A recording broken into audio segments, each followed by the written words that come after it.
amis téléspectateurs, bienvenue sur Congo Culture. Nous vous présentons aujourd'hui l'émission À la rencontre d'eux. Aujourd'hui, Benka va à la rencontre d'une dame pluridisciplinaire. Il s'agit de Madame Aïchatou Bouakou Mondelo, qui est à la tête de l'ONG Hôtel de la Restauration. Alors, nous allons, dans le cadre de cette émission, parler d'elle, parler de son ONG, mais surtout, nous allons nous attarder sur l'événement qu'elle organise ce 6 mai à Brazzaville. Ça sera donc à l'auditorium de l'AOGC. Il s'agit de la conférence Femmes Revêt Takura. En tout cas, plus de détails dans cette émission avec comme invitée Madame Aïchatou Bouakou Mondelo.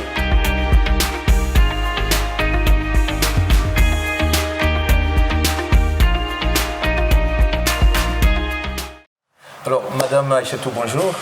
Bonjour, Monsieur Benka. Comment vous allez? Je vais très bien, merci. Dans la fièvre de la préparation de la conférence, bien sûr. Oui. Et comment ça avance déjà? Ça se passe très bien. Ça se passe très bien. Alors, nous allons commencer cette émission par votre présentation. S'il vous était demandé de vous présenter, qui est Madame Aïchatou Bouakou Mondelo? Bonjour, je suis Aïchatou Dibrilia Bopaka, épouse Bouakou Mondelo. Je suis présidente de l'ONG Hôtel de la Restauration, promotrice de la conférence Femmes Revêt ta couronne en sigle COFEREC. Je suis également conseillère en relations d'aide, interprète, traductrice, écrivaine, éditrice, défenseur des droits des femmes et des enfants victimes de violences basées sur le genre. Alors, Madame Aïchatou, avec toutes ces casquettes que vous venez de nous présenter, comment est-ce que vous vous en sortez? Est-ce que c'est facile, épouse, et puis avec tout ce que vous avez comme activité? Alors, j'ai envie de dire que l'adaptation est mon maître mot. J'essaie de m'adapter à chacune de mes casquettes. Et bien évidemment, on ne peut pas être parfaite à tous les niveaux. Mais voilà, j'essaie de faire de mon mieux. C'est vraiment le modèle de la femme moderne qui se bat. Et je pense que c'est un exemple à imiter. Alors, nous allons parler maintenant de l'ONG Hôtel de la Restauration. C'est depuis quand déjà que l'ONG existe? Quels sont les objectifs que l'ONG s'est fixés? Et est-ce que vous êtes sûr de les avoir atteints? Parce que c'est un grand projet. Voilà. Merci beaucoup pour la question, Monsieur Benka. Alors, l'ONG Hôtel de la Restauration est née de l'histoire de sa présidente, que je suis. De par les violences sexuelles que j'ai subies pendant mon enfance, de l'âge de 4 ans jusqu'à 11 ans. C'est de là, en fait, qu'est venu, c'est de là que provient l'histoire de l'ONG Hôtel de la Restauration. Parce qu'il faut dire que ces violences sexuelles avaient détruit non seulement mon corps, mais également mon âme et mon esprit. Et en grandissant, déjà, j'ai grandi dans le déni. Il s'est passé énormément de choses par la suite. Mais on va dire que j'évoluais, je grandissais dans ma chair, mais mon âme et mon esprit étaient morts à l'intérieur de moi. Et à un moment donné, il a fallu que je me rende à l'évidence que ça n'allait pas et que je prenne la décision de guérir des blessures de mon enfance afin justement de parvenir à mon épanouissement parce que j'avais du mal à me trouver. Les personnes qui me connaissent depuis tout petite pas depuis tout petite spécialement, mais les personnes qui m'ont connue à l'époque où je tenais mon institut de beauté pourront témoigner que je touchais à tout. J'avais un institut de beauté, donc je faisais coiffure, maquillage, tout ça, esthétique. En même temps, j'étais dans la décoration d'intérieur. En même temps, j'étais dans la cosmétologie. J'étais dans énormément de choses, je faisais beaucoup de choses. C'est pas mauvais en soi, d'accord? Mais sauf que moi, je me cherchais. Je cherchais ma voie. Et je ne l'avais pas encore trouvée. Et à quel moment c'est arrivé? Alors, cela est arrivé un matin de janvier 2020, lorsque je me suis mise à me poser des questions existentielles. Parce qu'il faut dire qu'à ce moment-là, je n'aimais pas ce qu'était ma vie. Je n'étais pas épanouie. Et il faut dire que les violences sexuelles que j'avais subies dans mon enfance ressurgissaient. J'avais des flashbacks. J'avais beaucoup de douleurs intérieures, beaucoup de souffrances intérieures qui ressurgissaient à ce moment-là. Et j'avais besoin des réponses à mes questions. Mais ces réponses-là, je ne les avais pas autour de moi. Et c'est ainsi que je me suis lancée dans l'éditothérapie. Parce que moi, ma thérapie, elle s'est faite au travers de l'écriture. Et c'est là que j'ai pris mon ordinateur un matin de janvier 2020 et j'ai commencé à écrire l'histoire de ma vie, mais sans savoir en fait que 18 mois plus tard, il s'agirait d'un livre. Non plus juste des premiers jets que je tapais sur mon ordinateur, mais de mon premier livre, qui est un livre autobiographique intitulé « Le puzzle de la restauration ». Le puzzle de la restauration, aujourd'hui on parle de puzzle de la restauration tome 1 et tome 2. Voilà. Mais avant, c'était vraiment les premiers jets. Les premiers jets, c'était vraiment les souffrances, les douleurs que j'avais subies. Il y avait beaucoup d'amertume, beaucoup de colère, beaucoup de haine, beaucoup de souffrance que j'exprimais à travers mes mots. On va dire que j'exprimais mes mots M-A-U-X à travers des mots M-O-T-S. Voilà, exactement. Donc c'est ainsi que, chemin faisant, dans ce processus de guérison-là, parce que j'ai envie de souligner ici que la première étape à franchir lorsqu'on est blessé, lorsqu'on est détruit de l'intérieur et qu'on veut parvenir à la guérison intérieure, c'est d'abord la prise de conscience. Parce que plusieurs personnes sont mal, mais ne l'admettent pas déjà en elles-mêmes. Et si vous n'admettez pas que vous êtes mal et que vous avez besoin d'aide, que ça ne va pas, que vous voulez un changement et que vous en preniez la décision, rien ne se fera. Parce que tout simplement, vous n'avez pas encore pris conscience de votre état de santé intérieur. Et donc ça, c'est un effort personnel. Oui, parce que vous savez, M. Benka, aujourd'hui, l'on prend beaucoup de temps, l'on parle beaucoup on va dire de santé physique. Ça, tout le monde sait qu'on doit aller à l'hôpital. Lorsque je ne me sens pas bien, certaines personnes même font de l'automédication lorsqu'ils ne se sont pas bien. Forcément, ça doit être le palu. Donc, on s'empresse de se rendre à la pharmacie pour prendre des médicaments de palu, pour prendre un traitement de palu, ou encore on va chez le médecin, tout simplement. C'est pas mauvais, c'est très bien en soi. Mais j'aimerais ici souligner le fait que l'homme est tridimensionnel. Nous avons le corps, l'âme et l'esprit. Et de la manière dont l'on prend soin de son corps, de sa chair, donc de sa santé physique, c'est de la même manière que l'on devrait prendre soin de notre santé émotionnelle, j'ai envie de dire santé animique, voilà, concernant notre âme et de notre santé spirituelle. Parce que l'homme a 3 dimensions. Imaginez alors qu'une personne ne soit pas consciente des 3 dimensions de son être et ne prenne soin que de son corps, ne prenne soin que de sa chair. On se retrouve ainsi. Voilà, on se retrouve ainsi aujourd'hui, M. Benka, avec des adultes dans leur chair, mais qui sont restés au niveau, à l'étape d'enfant intérieur, dans leur âme, dans leurs esprits, parce que ces dimensions-là n'ont malheureusement pas eu le temps de croître avec la chair. Ce qui justifie des actions disproportionnées par rapport à l'âge de la personne. Exactement. Exactement. Et de là jusqu'à l'ONG Hôtel de la Restauration, ça a été un appel que vous avez fait à d'autres personnes ou vous êtes dit, tiens, je me mets là, je parle et puis ceux qui sont d'accord me suivent, tout simplement? Alors non, c'était vraiment pas parti déjà de l'idée que ceux qui sont d'accord me suivent, je fais ça pour être vu. Je vais dire, aujourd'hui quand on parle de coming out, on parle plus de l'homosexualité, mais moi je veux dire comment j'ai fait mon coming out en tant que ex-enfant violé, j'ai envie de dire. J'ai pris le courage de prendre sur moi et de partager mon histoire sur les réseaux sociaux. Je me rappelle, en 2021, je pense, oui, j'avais fait une vidéo sur TikTok qui a fait plus d'1 million de vues. Une vidéo où je ne parlais pas, mais j'avais fait passer une bande annonce. Il y avait des paroles en fait qui passaient et il y avait un son enfant et je faisais juste mon témoignage. Voilà. Et cette vidéo a fait le tour du monde et ça m'a donné du courage. Pourquoi? Parce que ensuite je l'ai mis sur mes réseaux sociaux, Facebook, WhatsApp et tout ça. Et par la suite, il y a eu beaucoup de retours. Beaucoup de personnes m'ont contacté, et pas que des femmes, s'il vous plaît. Ah oui. J'ai été contactée par des hommes, des femmes, de toutes parts. Et les personnes voulaient savoir comment moi j'ai fait pour m'en sortir. Quel courage j'ai eu de le faire. Pourquoi je le fais? J'ai dit, mais...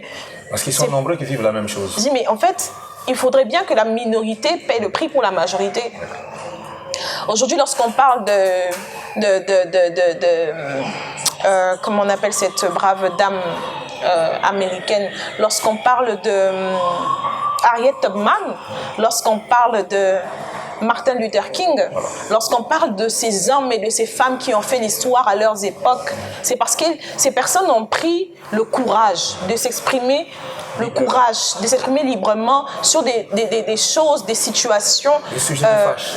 Des sujets qui fâchent, autrement dit tabou. Voilà. C'est parce que ces personnes ont pris le courage de payer le prix pour les autres, qu'il y a eu un changement et aujourd'hui les choses évoluent. Et même lorsqu'on parle de la date du 8 mars, il y a eu des femmes qui se sont levées. Le 8 mars, c'est pas une date comme ça sortie de l'ordinaire. Ce n'est pas quelque chose qui nous a été donné comme ça. On l'a saisi. Il y a des femmes qui se sont accaparées de cela. Il y a des femmes qui ont pris la décision que les choses devraient changer pour celles qui devraient venir par la suite. Donc nous aujourd'hui, de la même manière, nous aujourd'hui, en tant que femmes, nous devons en fait pouvoir poser des actions, des actions pour que ces actions-là puissent bénéficier aux générations actuelles et à venir.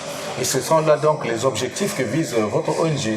Oui, alors en parlant d'objectifs de l'ONG, l'ONG Hôtel de la Restauration a pour objectif global l'autonomisation psychologique et émotionnelle, puis celle économique et professionnelle des victimes de violences basées sur le genre. C'est vraiment un fourre-tout, hein? Oui, fourre-tout. Alors, je vais dire, pas spécialement fourre-tout, mais on va dire que notre leitmotiv, c'est vraiment la guérison des blessures intérieures, autrement dit, blessures de l'âme, pour la restauration des âmes. C'est vraiment ça. Et tout ce que nous faisons, c'est exactement. D'abord, l'autonomisation psychologique et émotionnelle des victimes de violences basées sur le genre. Ensuite, l'autonomisation économique et professionnelle des victimes de violences basées sur le genre. Parce que tout part de là. Tant que le système de pensée n'est pas changé, tant que le système de pensée reste négatif, rien ne peut se faire. Voilà. Merci beaucoup. Il faut le formater. Exactement. Il faut le formater, le retravailler, le transformer pour que les choses changent. Parce que tout part de là. Vous savez, Monsieur Benka, tant que le système de pensée ne change pas, rien ne change autour de soi. C'est impossible. Il faut déjà que l'on se mette dans une position où on se dit que ça, c'est possible.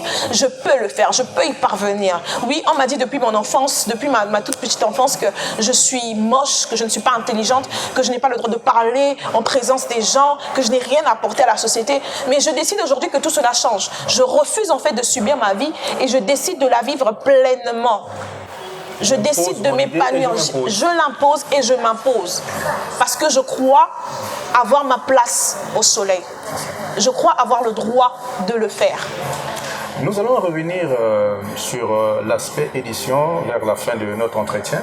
D'accord. Mais j'aimerais bien faire le lien qu'il y a entre les objectifs de l'ONG Hôtel de la Restauration et la conférence Femmes revêt ta couronne, qui est l'actualité du jour. Parce que lorsque vous dites Femmes revêt ta couronne, je me dis, mais qui a pris cette couronne et pourquoi c'est maintenant qu'elle doit revêtir cette couronne?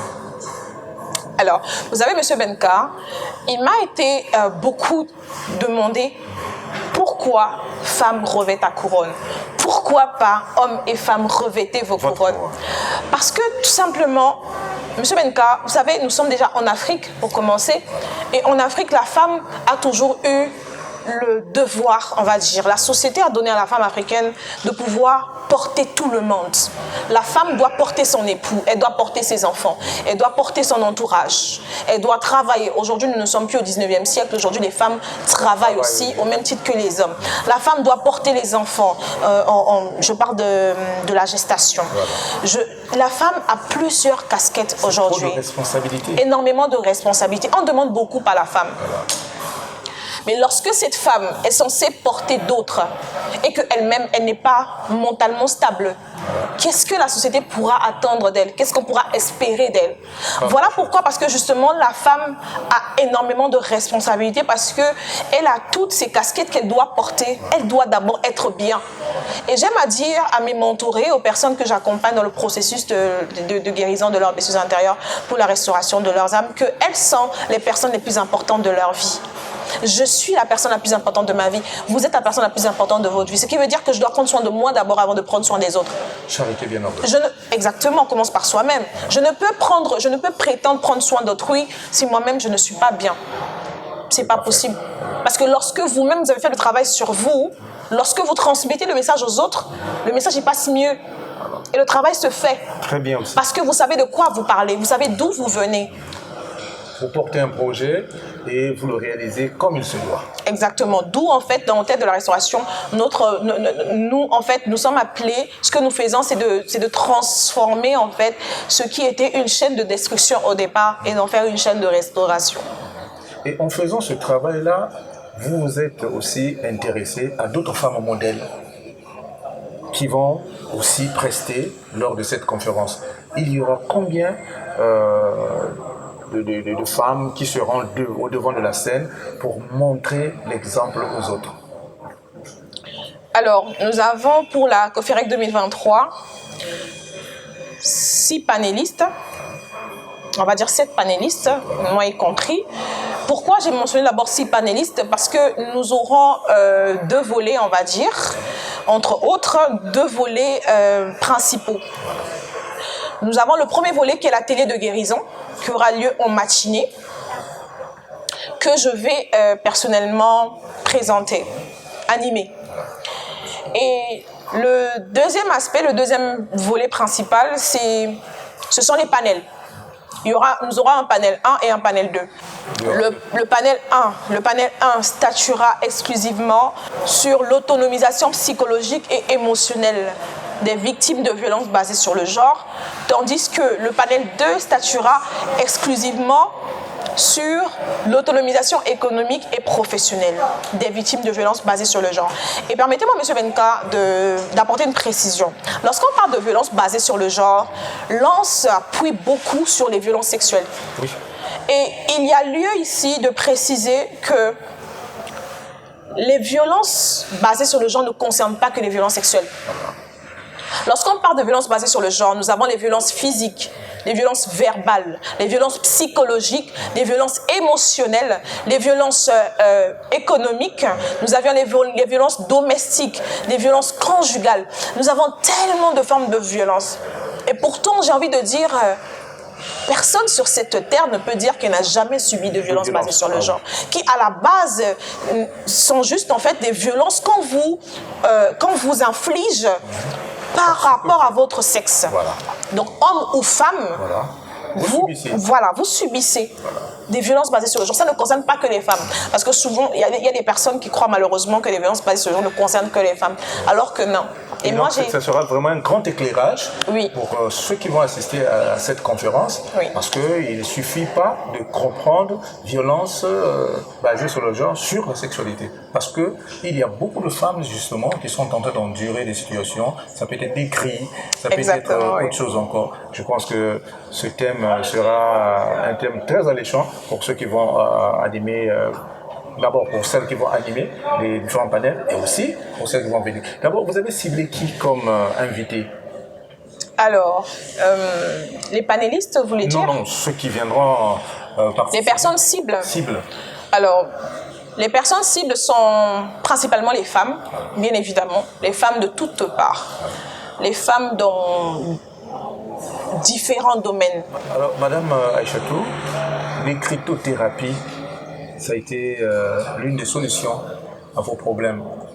Et vous pensez aujourd'hui que ça peut aider aussi les autres? Parce qu'on voit quand même, avec une maison d'édition, ça veut dire que vous encouragez aussi les autres à écrire.